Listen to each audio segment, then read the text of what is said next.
For the past few years, we've seen tensions around the world rising, made most apparent in conflicts like the war in Ukraine and Israel-Hamas war. In Minnesota, an organization is working to bring more awareness about what's happening and its impact on us here locally.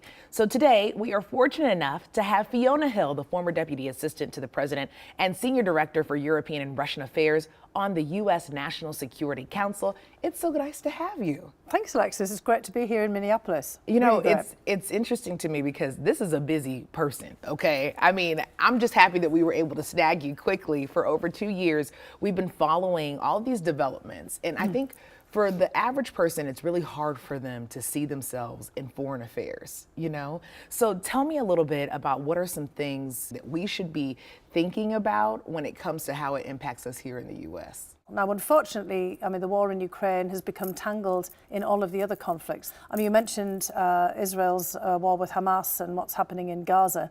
And Russia is a factor there as well. Russia used to have very close relationships with Israel until, in fact, October 7th, when it ruptured those relationships, because countries like Iran and North Korea, also China, is somewhat helping Russia, not to the same extent. They have disputes with us.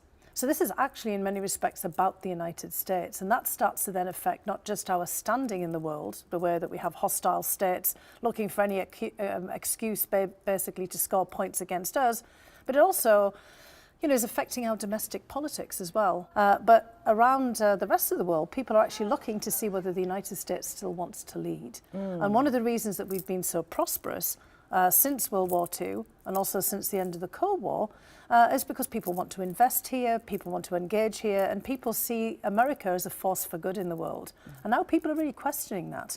When it comes to a lot of the books that you've written, I got a chance to read.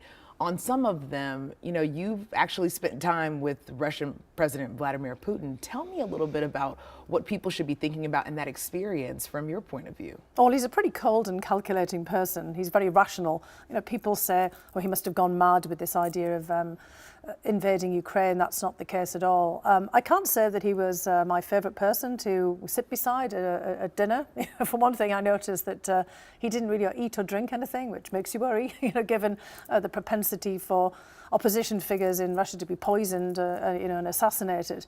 We can learn so much from you, and a lot of people will be learning from you right here in the Twin Cities. Tell me a little bit about what you're going to talk about at the Global Minnesota event. And I'll be sitting down with Ambassador Ross Wilson, and he and I are going to have a conversation about the critical issues that are facing us. And of course, he is a native son of the area, and we're going to try to also put it into a perspective for why this matters here in Minneapolis and in Minnesota and the Twin Cities, because it really does, and it affects us in all kinds of ways that we don't always think about in terms of our investment in the cities, our investments abroad, the lives that we lead, the food that we eat.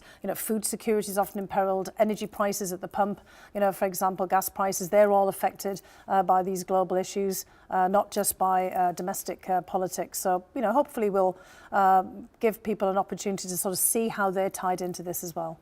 It's always good to give people perspective. Thank you so much for chatting with us. Thank you, and of course, we'll have all the information about Fiona Hill's talk with Global Minnesota at kare11.com/noon.